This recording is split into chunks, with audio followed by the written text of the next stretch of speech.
Hi friends, I have been looking forward to releasing this conversation with Nyssa Brown for what feels like an eternity. Nyssa Brown is an educational consultant who specializes in curriculum development for arts programs. But importantly for our conversation today, Nyssa was also one of the contributors to the 2014 National Core Arts Standards. And she brings just a lot of artistry and a lot of clarity to this topic that can be kind of muddy for a lot of us, myself included. So, regardless of how you feel about the standards in general or the national standards in particular, I really think you are going to enjoy hearing what Nyssa has to share. You can learn more about Nyssa with the link in the show notes, and you can either listen to our conversation on your podcast player or you can watch it on YouTube. And with that, let's jump in. My name is Victoria Bowler, and this is episode 77 of Elemental Conversations. All right, Nyssa, thank you so much for taking the time to talk to me today. My pleasure. Thanks for the invite. One of the main reasons I wanted to talk to you today, in addition to just your general thought process on music curriculum and instruction, like the Lynn Erickson, the Understanding by Design, all of that universe, you were on the team that wrote the national standards. And I was hoping to dive into some of that. So hopefully we can start off by you just giving us an overview, even though it seems so obvious, but tell me, because I'm not sure it is that obvious, tell me about the national standards and what they are. And then maybe we can get into what I refer to as the new standards, even though they're not that new, versus the old standards. Okay, so talk to us about some of that. Awesome. Yeah, so just to be clear about my role in that, I was honored to be invited to serve on a subcommittee for grades 3 through 5. So there was a core team in each of the 5 disciplines, and that had 10 people on it. I was not on the core committee. I was on the 3 through 5 committee. So my responsibility was to add to the thinking of the grades 3 through 5 standards that you see. And then the core committee's job was to, do the bigger picture vision things. And there were many things that were handed down to us, many things that we pushed back on, many things that we were able to influence, and many things that we weren't. And that's the nature of a compromised document, like the National Core Arts Standards. So, and then sometimes we would, ask questions, and the alignment stuff needed to happen above us, pardon the hierarchical reference. And that's kind of what happened. So that was my role. And I learned so much in the process, and it does seem like forever ago and yesterday at the same time.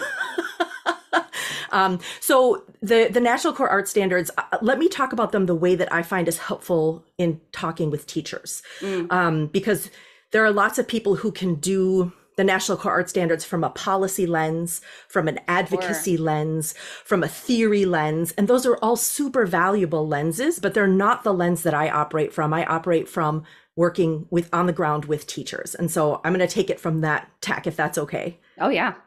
Okay, so I see the National Core Arts Standards as certainly an evolution of the 1994 standards. The 1994 standards were very skills-based. We're a skills-based discipline. We're a process-based discipline. And so the skills are absolutely foundational to everything that we do. Full stop, period. I always have to say that first, because otherwise people are like, but they need the skills. And they're right. We're right. They do need the skills, right?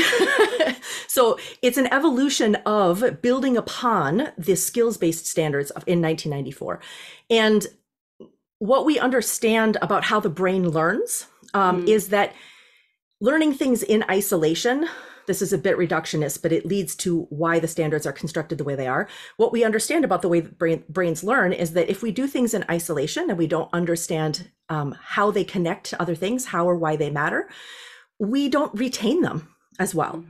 And so when I think about the National Core Arts Standards, the new ones, is that they are an opportunity for us to, I don't want to say ensure, because we can't, but to be more intentional and more successful at helping students take their learning with them. And any music teacher I ask, why do you do this? Because we want kids to take it with them. right? And so what the way that the core art standards are constructed get at the how and the why of the skills. And that's what helps students hang on to things. That's a step towards conceptual learning, or what people sometimes describe as understanding. And when we truly understand something, we understand how musicians do what they do or why they do what they do.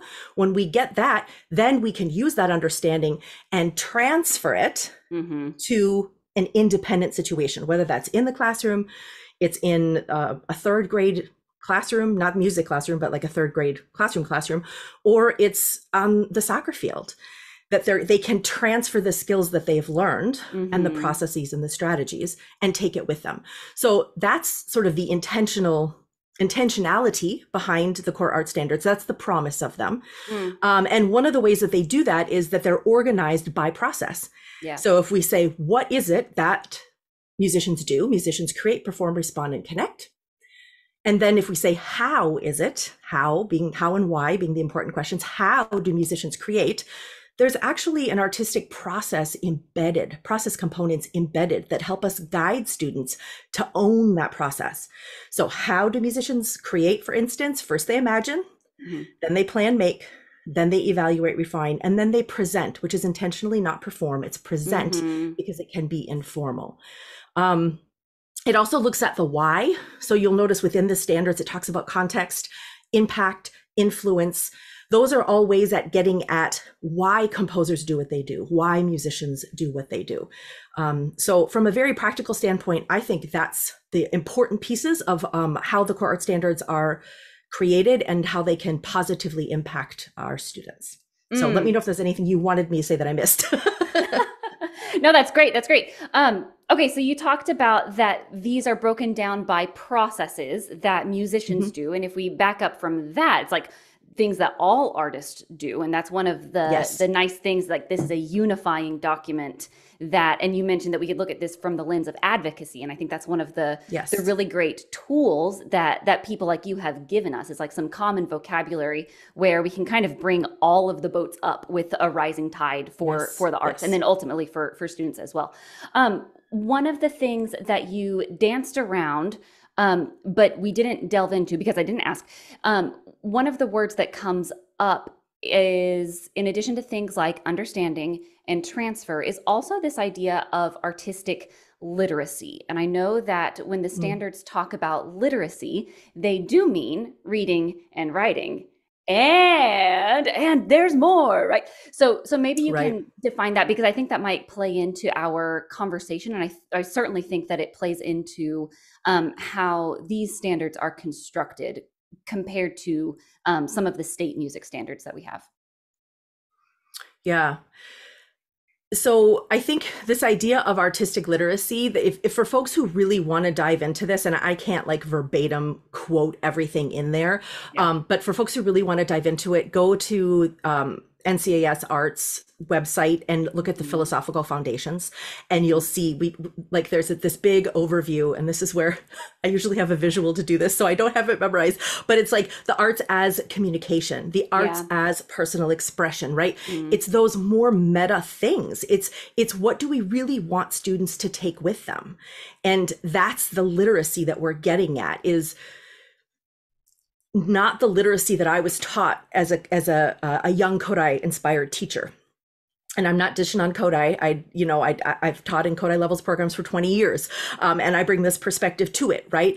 But I think that it's building, it's about helping us think about how do we listen and how do we think. I'm going to use the word critically, but maybe I mean intentionally. Yep. How do we listen for context? How do we build curiosity into what we're doing, so that when we hear something, we immediately are curious about it instead of judgmental about it, right? All of those are pieces of the literacy that we're talking about. So it's really, really broad. And to reduce it to the idea of rhythmic and melodic literacy, it's ethnocentric, first of all, but it's also not at all the spirit of the standards at all. So there's so much more promise there. And the challenge is that there's so much promise. How do we do it when we see our kids 30 minutes a week? So lest anybody listen to me and think she's so out of touch. No, I get it. But understanding the possibilities helps us then prioritize what we can do with the time that we have. So. Yeah, that's huge. That's huge. Okay, so when you describe artistic literacy, you mentioned things like, and I know you don't have I didn't give you time to prepare like a PowerPoint presentation or anything like that, Right. but people have resources. You're talking about things like how we can transfer it to communication, or to personal expression, or to maybe something like collaboration. And all of these things are connected to what we might consider to be like a sequence of melodic understandings or a sequence of melodic patterns. But what you're saying is we take that and then we layer on this piece of understanding on top of it, right? And so what you're describing with artistic literacy is also very similar to how we might describe concepts. And when we talk about concepts, like if I were to put on a Kodai hat, I might be like, oh, concept is melodic contour, or like a concept is like this specific, duration of sounds, right? But you're describing concept another level up. So for people who hear that word kind of being thrown around, we're using it in maybe a different context than you might have heard in your Kodai level 1 class. So maybe, I know this is something that you care about. Maybe you want to talk about concepts and how those tie into the standards. Yeah, so this idea of concepts, with my Kodai hat, so the concept that I'm teaching is ton-TT, or the concept that I'm teaching is pentatonic. And I think that we need to see this idea of concepts at a sort of micro and macro level. And there's no right or wrong, right? Like all of them are important. So this idea of concept, let me just go ahead and define it. This is based on the work of Dr. Lynn Erickson and Dr. Lois Lanning, Concept-Based Curriculum and Instruction, which is being carried forward by Rachel French, Tiffany Brown, and company. Rachel, along with Carla Marshall, wrote a book called Concept-Based Inquiry and Action. So for folks who want a little bit more information, those are some places to go. I have the privilege of working with them as an art specialist in their institute, and it's really transformed not my thinking. The thinking was there, but what it's transformed is my ability to articulate what it is I've always cared about and structure it in a way that makes sense to arts teachers, because nobody taught me what I'm about to tell you. Nobody taught me in music. I had to look outside of music and then bring it back into the arts. And so I'm so grateful for it, because it's almost everything I've ever valued and not known how to do. So a lot of it's built into the standards too. So it's not an unrelated question. So when we talk about concepts, definitionally, it's a concept is a 1 to 2 word noun, maybe a phrase that transfers across time, place, and situation. So for instance, the idea of dance transfers across time, place, cultures, situations. The idea of Baroque dance is not a concept because it's locked in time. So that's one small example, right? Certainly. So what we're looking for, if what we want is for students to transfer, we need to be able to provide them with concepts and study of concepts that transfer. It seems like a silly thing to say when I say it that way, but that was a revelation to me. So this idea of micro concepts. So for instance, if we look at the idea of form, let's say, form is a macro concept. Basically, all the elements of music, elements of any art form, are all more macro concepts that can be broken down, right? They can be broken down into binary form. They can be broken down into same and different. They can be broken down into more, think about it from a Kodai perspective, the comparatives, right? We can break all those things down into smaller things. But there's also rhythm within music, and there's bigger rhythm too. We can look at like the rhythm of poetry, or we can look at the rhythm of the clouds moving across the sky. Sorry for being esoteric, but the rhythm can also be a more macro concept than even music, right? So the important part about the whole macro micro concept thing is that in order for students to see connections across disciplines and across their world, we need to have some macro concepts. But in order for them to gain expertise and depth in our discipline, which is the only way they really can become musicians, is through that depth, we need to use more micro concepts. And so what helps us modulate between those two is the relationship of those concepts of macro and micro, which is enduring understandings or conceptual understandings or generalizations, whatever people call them. So anyways, that's how they get put together. That's how we put concepts in relationship, or one way to put concepts in relationship, which then applies directly to curriculum design. I always like to put the why in there. Otherwise, why does it matter, right? Yeah, absolutely. Absolutely. Okay, so you mentioned enduring understandings. And I see that as another kind of piece that weaves into this conversation, you know. And one Mhm. of the things that Nissa, you and I talked about before we pressed record is how much I know both of you and both you and I care about making things actionable and practical. Yes. I mentioned to you like it's not for my listeners, it's for me, right? Like I'm the teacher that I want this conversation for. So Sure. we will get into some of the like more skill side action, like in an active music room. What does this look like, right?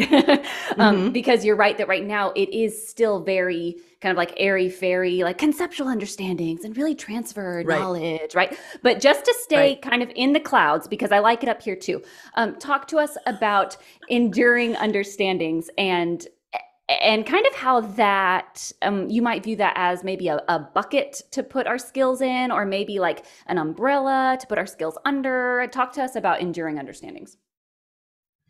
Yeah, so the purpose of enduring understandings is to make sure that students are understanding the connection between concepts effectively, because that's what the brain hangs on to, right? So it's concepts in relationship that create a conceptual understanding. Mm. And conceptual understanding, enduring understanding, big idea, generalization, name your curriculum design style. They all mean the Right. same thing. Um, Now, just like there are macro and micro concepts, there are also macro and micro understandings, right? And so, depending on which world Mm. we operate in the International Baccalaureate, there's a lot of, which is a concept based approach, Yep. there's a lot of very macro concepts. And one of the big pushbacks I get from IB folks is, what am I supposed to do with this central idea? What am I supposed to do with this statement of inquiry? It's unwieldy. How do I unpack it? Right. So, those really, really big kind of airy fairy, understandings can be helpful in terms of helping us figure out what we care about, but they're not Uh-huh. always implementable, right? Yep.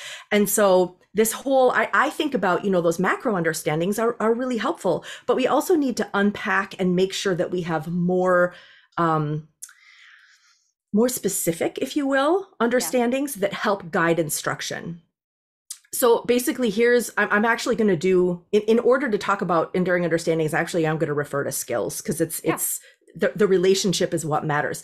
So oftentimes um, we'll be asked to write things in units, and when I talk Mm. about units, I don't mean a unit of ton TT or a unit of pentatonic or so mi or low so. What Mhm. I mean when I say units is what curriculum design folks ask us, our curriculum coaches ask us to write in a unit, and we say, and I was this person, FYI, Yeah. we don't write in units because we have a spiral scope and sequence. Mhm. And I remember I'm going to tell the story, and I promise I'll come back to your question. You're good. You're good. I remember I was I was the performing arts leader, the arts leader at a school that I was teaching at, and I went into the curriculum director's office for the whole school, and she and I had a conversation, and I told her we can't write in units. I was the performing arts coordinator at the time, Mhm. right? We can't write in units because we have a spiral scope and sequence. So I told her straight up. Now, I should also preface the story by saying she and I had a trusting relationship This is not advice because for people to go into their curriculum well, offices no, and it plays into the impact it had on me. okay. So because I trusted her, I was willing to hear what she had to say I next. see. I see. So I said, we teach in a spiral scope and sequence. And she looked at me straight in the face with all positive intention in her heart. And she said, well, I sure hope so. And I'll be honest, for the most of the earlier part of my life, I would have been like, whoosh, shut down. And whether or not I would have left the room at that moment physically, I would have energetically left the room, right? Mhm. But for whatever reason, maybe I'd had enough coffee that morning, I'd sat in extra meditation. I don't know what it was. I was like, you know what? I'm going to hear her out. Let me see ya. Now, I was still sure I was right. I was still sure I was right that we couldn't write in units, but I was going to play along. I was going to play along. So I said, well, what do you mean by that? And she said, well, math has a spiral scope and sequence, and so does language arts and science, and they write in units. And then I got curious. I thought, well, I'm sure it doesn't apply to us. I'm sure it doesn't. But what holds their units together? Like if they have a spiral scope and sequence, how do they know when to stop and make a unit end? if their spiral, scope, and sequence keeps going? I genuinely had that question. So I asked her, and I'll be honest that I don't really remember her answer. It obviously wasn't super transformative because it didn't stick with me. But I did go and ask some of my other math and science colleagues and language arts classroom teachers, basically, and a science specialist. And I was like, how do you tie a unit together? What does that look like? And effectively, the answer was an enduring understanding.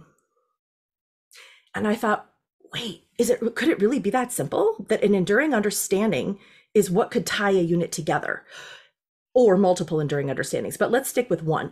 So I can be teaching my rhythmic sequence, my melodic sequence, my form sequence, my meter sequence, any set of skills, instrument technique, vocal technique, doesn't matter. Whatever the skills are, I can be teaching all of that. And what that means is at the end of a unit, I ask students to think about the relationship of how or why musicians use those skills. That's all an enduring understanding is. So for instance, if my enduring understanding for the unit, and start with one, like none of this like 3 to 5 garbage. If you've never done this before, start with one for 1 quarter, right? Let's say my one enduring understanding for that quarter is something like, I get in trouble when I make these up on the spot, but here I go. Something like musicians communicate mood and emotion through their choice of tempo, dynamics, and instrumentation. Okay? Second graders can do that. Second graders can do that if I guide them well. So what that means is we study comparatives. If you don't get any further, you can do it with comparatives, right? Dynamics, loud or soft. Yep. Tempo, slow or fast. They don't have to know fancy Italian words for any of that. But by the end, if what I'm talking about is composers, then by the end of that unit, my summative assessment, or whatever your district calls it or your school calls it, I want to assess them making some kind of musical choice about dynamics, tempo, and instrumentation, and the mood they're hoping to communicate. And I want to get some sense of their thinking on that. And if we use visuals, if we use sentence stems, sentence frames, circle your choice, second graders can do that. They can do it. But it means that I have to backward design from an understanding, not forward design from a set of skills. All right, I'm going to slow my roll. Where are you at? What are you thinking, wondering?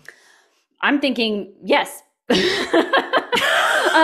One of the things that I hear you say, and I think will probably be important, because this was important for me as well, is that you are not suggesting, and I know you've already said that, but you're not suggesting that we throw away our scope and sequence, or our sequence of melodic concepts. You're not suggesting that we stop teaching ta and titi. You're suggesting that we expand what we are asking students to do, right? And you keep referencing these words, the how and the why, the how and the why, and the how and the why. And you've also given us a very concrete example of how this can look in a second grade classroom. And I like that, even though, actually, Nyssa, for second grade, I have to be doing Takadimi in second grade. And you're like, no, cool. Actually, no, you don't. Because if you only get to comparatives, which we would think of, and I'm using air quotes, like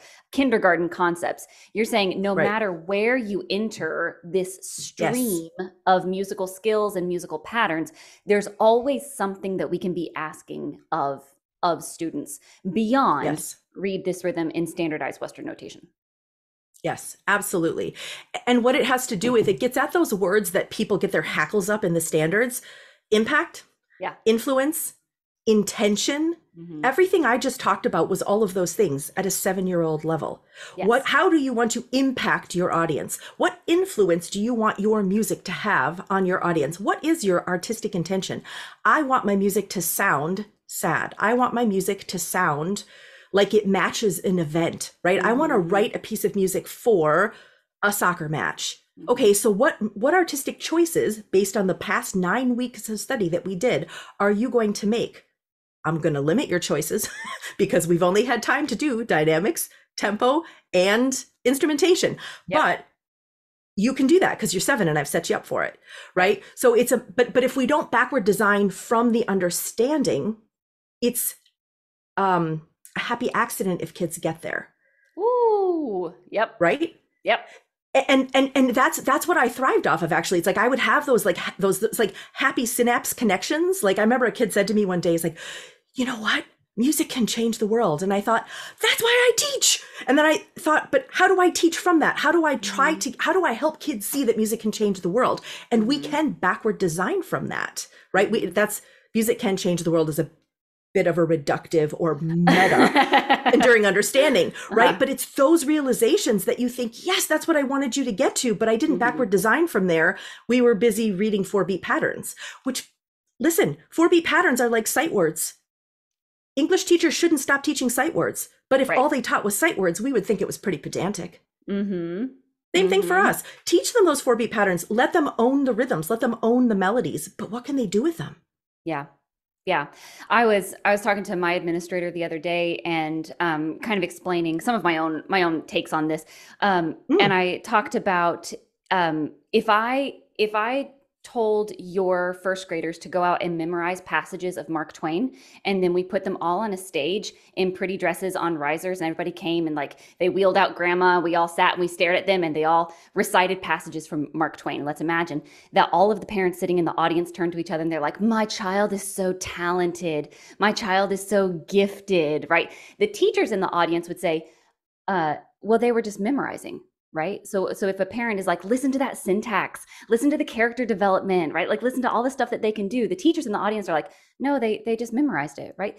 But if kids walk on stage and they read you a story that they took from their brain and they wrote it with pictures, with words, with some combination of that, like with whatever, heritage language they best describe their ideas in, everyone in the audience would be like, amazing, right? Like it makes it that much cooler because students have done it on their own, even though it is not the syntax of Mark Twain with the character development, with the plot point, or, pick your author, it doesn't have to be Mark Twain. But the idea that even though it's very exciting on some level to sit in the room and watch everyone have a complete uniform learning experience where we're all reading the same thing at the same time at the way the teacher says, like on one hand, that's cool, right? And we've also been trained to think that that's really cool.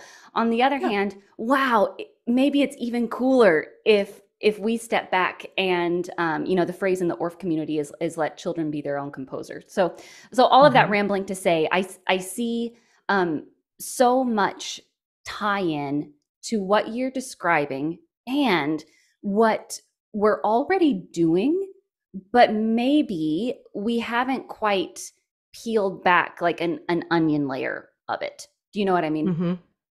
Yeah. I think there's a couple, speaking of layers, I think there's a couple layers to it. Because if you ask any music teacher, why did you go into this? I've never had one tell me because I wanted to teach ta and titi or have them move to rondo form. Right. Or play an F scale at 120. Like nobody in our profession has ever said that to me. They have much bigger ideas of what they want for students. What we haven't been taught to do is to design from those big picture things. And so we design from if you're listening, you can't see my hands, but we design from the micro and hope we get to the macro, as opposed to designing from the macro and I'm not going to say ensure, making it more likely that students get there. So I think that's a piece of it. I also want to go back to this idea that I think that, if you look at Bloom's taxonomy, create is the top of it. So I'm absolutely not going to deny that creation is an incredible synthesis and invitation for newness. And I also think because we are a performing arts discipline, I work across arts areas, and perform is what most music teachers do most of, certainly in a US context, right? It's not that way all over the world, which was a revelation to me when I moved overseas. Imagine the world is different in different places. I felt so silly when I realized that. But in terms of music education, I mean, I realize it in other ways, but music education, I was like, oh, we value different things in different places. Imagine that. But in the States, when we think about music, we think about performing, right? In a school context, it's very ensemble based, generally speaking. Zero wrong with that, right? That we get to design based on what we value, that's fine. I think even if our performances that we do, which are similar to the Mark Twain thing you were talking about, potentially, if even through our performances, we had students introduce our songs and talk about their learning, reveal the learning that they had. So for instance, here I go on the spot, enduring understandings. Ensembles improve their impact on their audience through expression, whatever it would be. I'm not coming up with the micro concepts, but if we had students explore that in the process, and then when we're introducing one of our pieces said, we practiced this, and this, and we realized that the impact of that was a better ensemble sound. Our next piece is blah, blah, blah. Here we go. We're at least revealing some of the practice strategies, some of the things that we've learned. Because one of my highest values, if anybody says to me, Nyssa, what do you value most? I've got a few of them, but one of them is the whole is always greater than the sum of its parts. Not just in a choir, but in life. Like, we can change more things. We can be more impactful if we work together than I ever could individually. So if that's one of my values, and it matches our school values and all of those things, how can I design learning from that? Right. And so that's an example of a way to do it. And so if we share that learning, we make that learning transparent somehow on stage, it's getting at what we all know. And that is kind of back to that advocacy piece. There's a lot more going on here than singing the same words at the same time and getting on and off the risers quietly. Right? So whether we're creating, we're performing, we're responding, or we're connecting, there's broader understandings that we're trying to teach to, whether or not they're articulated. We know them in our heads and in our hearts, but we don't necessarily know how to put them down on paper. And when our curriculum folks ask us to, they don't know how to help us. Yeah. Yep. And then we feel bad, and we don't need to feel bad because it's all there. It's just a matter of drawing it out in a way that makes sense to them, makes sense to us first and foremost, but then also that they can see that there's more going on. And that's the work that I have the privilege of doing, is sitting with arts teams and saying, what matters to you? And I basically wordsmith and scribe and push with some questions here and ask a clarifying question there and throw in a micro concept there. And, by the time they're done, they have something that represents what they're doing. And what they care about. And once we have a curriculum document that we care about, it's a lot easier to want to spend time with it instead of check somebody else's boxes. And that's what I care about, is really making sure that teachers feel empowered by the quote unquote constraints placed on them. Because ultimately, the constraints that a lot of our curriculum design or curriculum directors have for us actually help us get to where we want to go. They just don't know how to help us get there. Yes. Yeah. 10 million. Yes. And we think about like how we would do this with students. We don't say like, all right, hello, second grade. Today, my enduring understanding is that musicians create with intention. So you need to have an intention and go ahead. Off you go. Right. Because that would be, so in the same way that to our students, we do choice within structure. This idea of choice within structure, we can just kind of maximize it. And, the wiser that we get as music teachers, we kind of broaden our structure. We keep our choices, kind of broaden our structure. And now, hopefully, we are moving towards a place where our structure is not, like the 9 or 11 skills of, sing, play, move, read, right? Hopefully our structure is getting a little bit more expansive and transferable, So go ahead. Can I throw one thing in? Oh yeah. One of the most exciting thing that happens when I've been with a site for a while is when I walk in, every site has a scope and sequence, no matter if it's elementary, middle, high school. Like, they all have a sense of what happens when. Sometimes a method book helps them with that. Sometimes their, or for Kodai training helps them with that. But there's always a skills-based scope and sequence in place, and that's fantastic. I mean, I can work with that. That's amazing.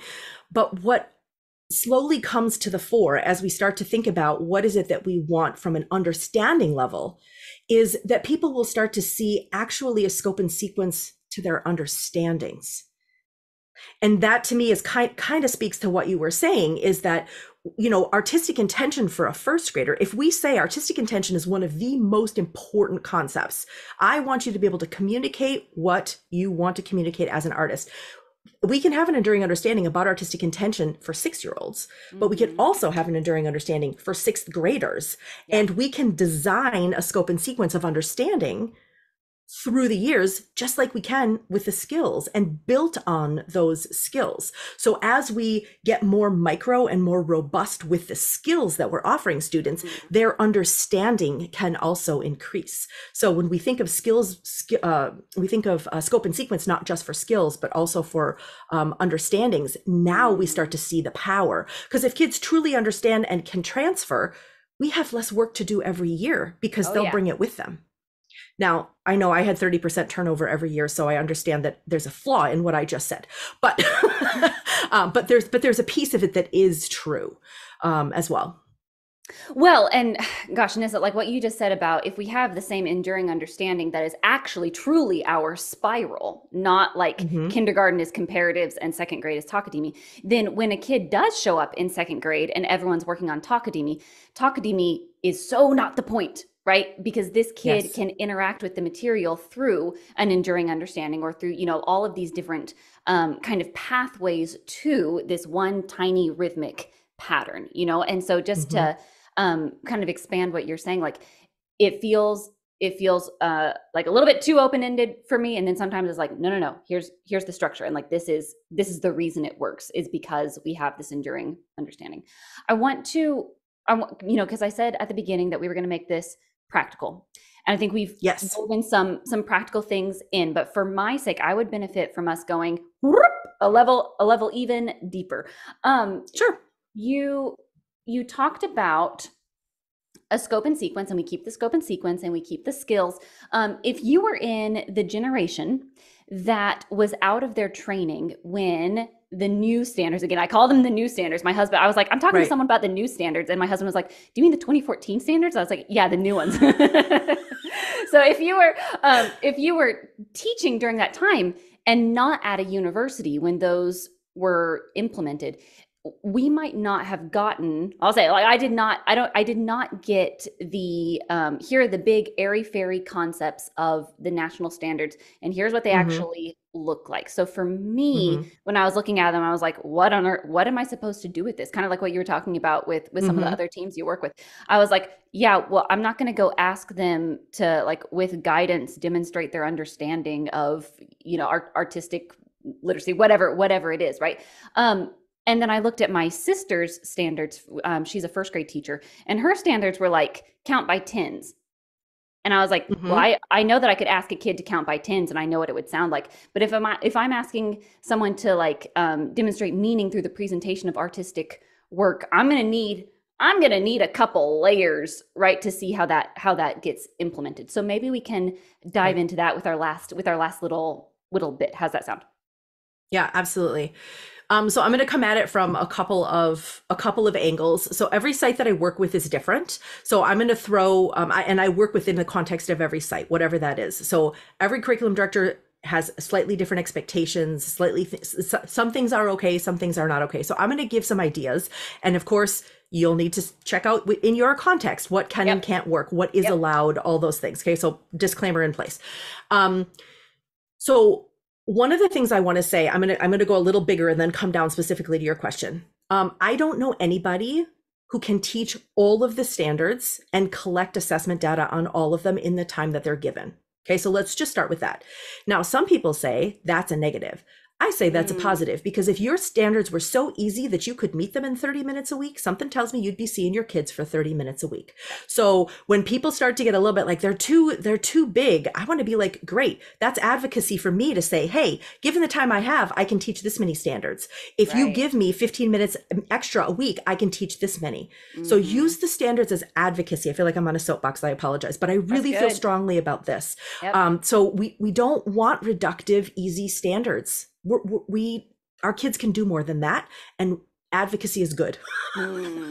Okay, so if you can't do all the standards, I guide people, this is part of the understanding by design process, through either a priority standard selection or a bundling process, which means that we say, okay, of all of the 20, I'm just making that up, it's about 20, white box standards on the National Core Art Standards, right? The performance standards, they call them, the grade level standards. Of those 20, we can teach 9 of them a year. Not 9 of them every quarter or every unit, but 9 of them throughout the year. Some of those will teach in more than one quarter. Some of them will only teach once. So it's kind of like priorities within priorities, if you will.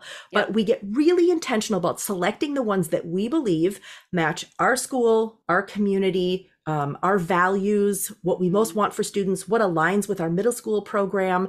And that's different. No site has ever selected that I know of exactly the same set of standards. And that's as it should be. We're the professionals, right? Okay, so that having been said, you can't teach them all. You can choose on purpose which ones you do teach, right? And then from there, we start to think about, okay, so my question always is, what does it look like if a kid would do this in the real world eventually, right? And then once we start to ask those questions, we start to actually get ideas about assessment, right? So it's like if a kid we want students to understand the context of a performance or the context of a creation. I start to break that standard apart, and sometimes we call it unpacking standards. I unpack everything via concepts these days. I see everything as a concept. So, I could launch into jokes, but anyways, it's a nerd thing. But I see everything as concepts, and then I think, okay, what does it look like to do that authentically in the world, right? So, what does it look like eventually for them to do it, and what does it look like for a 6-year-old to do it? I keep picking on first graders today, but you know what I mean. I do. And then once I start to think about what it looks like authentically, now I've got some assessment ideas. And the other thing I will say, and this is where I don't know, you have to check with your district to see if it's okay. Sometimes I include standards that have multiple concepts in it, like impact, I'm just making this up, impact, influence, context, and artistic intention. That's too much for a 6-year-old all at once. So what I'll do is I'll include that standard, but I'll strike through 3 of those 4 concepts and come back to that standard later in the year and add a new concept. So sometimes you can't teach the whole standard all at once because it's not either the only focus that you're working on right now. If it were your only focus, you could do it, but you're also working on a respond standard and you're working on a create standard, and you want that balance. So you say, okay, I'm prioritizing context right now, but I'm not going to ask them about intention, impact, and influence. I don't know that there's ever a standard that has all those 4 in it, but just as your point stands. Yeah. So once I start to think about what does it look like authentically, and I've gotten rid of what I'm not going to do right now, then I can start to say, okay, what skills do kids need in order to meet that assessment? And sometimes we assess one standard at a time, and sometimes we can assess a respond and a create at the same time. And so if I'm looking at 2 standards at the same time, then I'm asking myself, again, what's an authentic real world? When I say authentic, I mean something that kids real musicians would do in the real world at a developmentally appropriate level, right? Yes. That's what I mean when I say authentic. That word is problematic in other contexts, but that's what I mean in this context. And so then I start to think about, okay, so if this is what real musicians do in the real world, what skills do students need? And you know what it's going to go back to? The elements of music, which you have a scope and sequence for. So look at the skills that you're already intending to teach, and then figure out the how and the why those things matter, and design instruction from that, basically. And there are some great EUs and EQs that are in the National Core Art Standards already. I always want to empower people to create their own or edit what's there, because you're the one who needs to translate this for your students. The EUs and EQs are some of the first good ones I've seen, to be honest with you, in the National Core Art Standards. I didn't used to believe in EUs and EQs because I didn't see good ones, right? Those are helpful, but they're not the only EUs and EQs. There's an infinite possibility of EUs and EQs out there. And so I love to empower teachers again to say, hey, here's how we can construct those. And we can pull concepts out of the standards to create EUs and EQs. And then we can start to think about not just assessing skills, but assessing understandings and assessing transfer, which would be an entirely other podcast, but it is possible. Yes, absolutely. Okay, that's good. So we all heard from a pro standards person herself that we're allowed to change the enduring understandings and the essential questions. Yeah, they were written for pre-K through 12. Like it is the same EU pre-K through 12. I defy you to teach your kindergartners some of those EUs. Like they're not appropriate, but they weren't intended to be broken down. Just like we talk about like scope and sequence of skills, scope and sequence of understandings, I actually started to deconstruct those understandings and like level them for third grade, fourth grade, fifth grade. And now I just tend to sort of create my own. But that's another approach too. Another very practical approach is to look at what's there and then craft from there, sort of tease out, your kids best, what they can do. Yeah, I was reading, maybe it was, it's something on project-based learning, and they said something about breaking down the standards into I can statements. And I was like, oh, duh, right? And it's like that one, and you've talked about this already in this conversation, but like this one little thing that you're like, I should have known that, but until I read it like in this context from this person in this, with this amount of coffee, right? That's when I was like, right. Oh, I get it. I get it. Yeah. I don't get it, but I get it much more than I did before. Something you said, oh gosh, that I wanted to go back to, Nyssa. I have a very, this is something I've always wondered about. And it's a very like tactile question. I might ask this and you're like, Victoria, you're totally missing the point of everything I've said.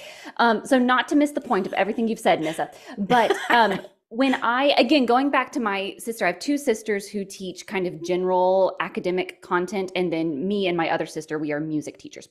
So when I look at my sisters who teach general academic content, their standards are like, go through this one and then this one and then this one and then this one. And they're kind of sequential. And I just heard you say that we are, I'm going to use the word allowed, and I use it kind of tongue in cheek, but Nyssa says that we're allowed to assess more than one enduring understanding in like a summative assessment, which makes me feel great because that's what, when I look at what I've been doing, it's like, how do you separate out the responding from the connecting from the, like, these are so interconnected, right? So what's your not supposed to be.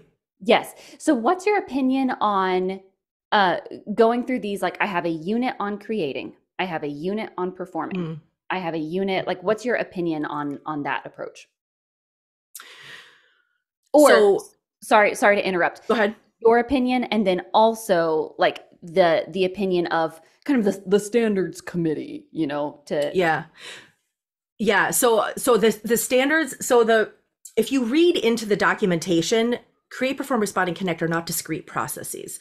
Like, again, I defy you as a professional musician to be a performer who doesn't respond and connect at least while you're preparing a performance. Like, it's not authentic, right? Not authentic to the way that we do our art. So that's, if you dig into the documentation, there's no intention that things get separated out, right? Let's see, how concisely can I say this? Within the so I want to say two other things. Number one, within the perform process, respond is built in, responding to your own work. It's called evaluate and refine. Right. Okay. So it's actually embedded in the process. And one of the differentiation factors that I always talk with folks is that evaluate, refine, and perform for me is evaluating and refining their own work. Whereas any of the analyze or evaluate in respond, to me, makes sense that it's responding to someone else's work, right? So it's built in, it's already built into the process components, right? Yeah. So there's that piece of it too. So again, you can't really separate it out. It's not authentic too. The extent to which you include it depends on the amount of time you have with students, the age of the students, the experience of the students, all the continuity that you have with students. So middle school teachers don't always see their kids every year, much less every semester, right? Especially theater, dance teachers, visual arts teachers. So sometimes music teachers too. So that's the first piece. And the second piece is, if you look at the model cornerstone assessments, music chose to do them by process. So the model cornerstone is outlined by, here is how different ways you can assess the, let's stick with perform process. And the model cornerstone runs you through all the process components, all 5 of them. If you look at any of the other model cornerstone assessments, unless they've been changed since last time I looked at them, they actually have multiple standards, often from create, perform, respond, and connect, that culminate in some kind of a independent something or another. Call it a project, call it a whatever you want to. I know. So I feel like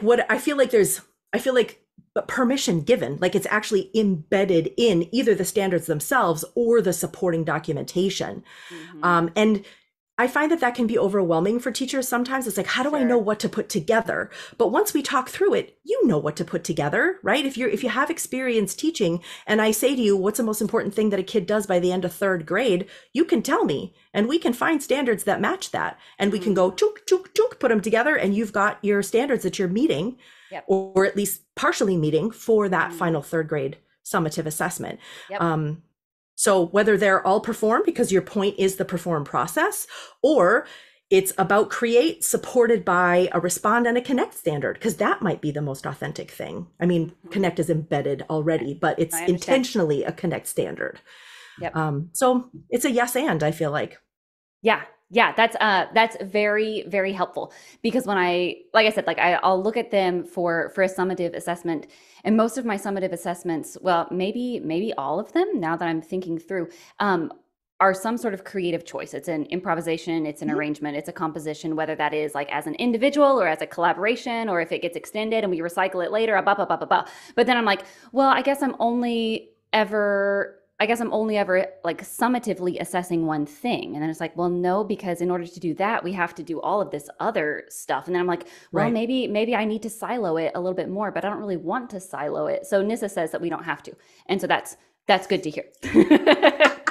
Yeah. I mean, again, I think it depends. For me, I combine the thinking of what are the standards and what's the enduring understanding. So I kind of have different categories of enduring understandings I think about also. And so for me, it's like, what are the standards I'm trying to meet, but what's the most important enduring understanding for that unit? Because if the most important enduring understanding is that musicians use a process in order to improve their work, something like that, or use an intentional artistic process, and I could include micro concepts if I wanted to, then maybe it makes more sense to actually have 3 perform standards and really assess their understanding of perform. That makes sense. But in the whole year, I wouldn't want only perform assessments, because that's, at least in elementary music, I wouldn't want that, because that's not authentic to what I value, but also to the sort of broader picture of what we want for a generalist music education at the elementary level.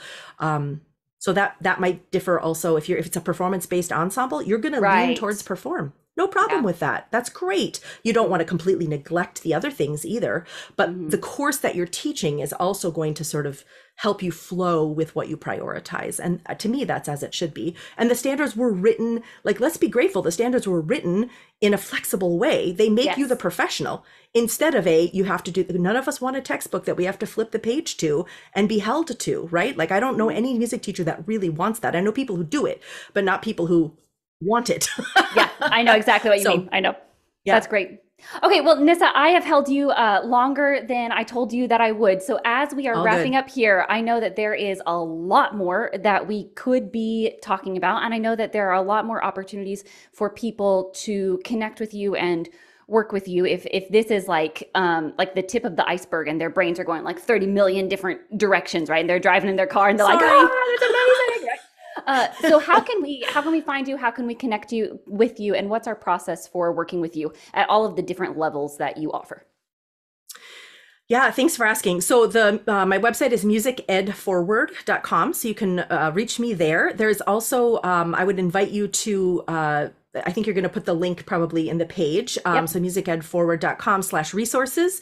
There is the Ultimate Music Curriculum Design Toolkit, which I have had many people say to me, you should be selling this, and they're probably right, but it's free. So go get it before I decide to sell it. But it's 20 some pages of this curriculum nerdery that we've been talking about, and lots of resources to support your work. If this is stuff that you love or stuff that you're doing in your district, you want to do better in your district, you want your curriculum folks to help you more with, here's some support resources for that. So that's a great place to start. And I have the privilege of working with sites both remotely and on site, in-person consulting, now that we can travel again, thank goodness. And that's the work that I love most, because it's transformative. We show up in real time, real space, and support your vision for music ed and what you want for your students. And I love that work. So that's another way that we could work together too. Fabulous. All right, Nyssa, thank you. Thank you so much for your time. This has been awesome. It's been a very energizing conversation. I know I'm not alone in how much fun this has been. Good. My pleasure. Thanks for having me, Victoria.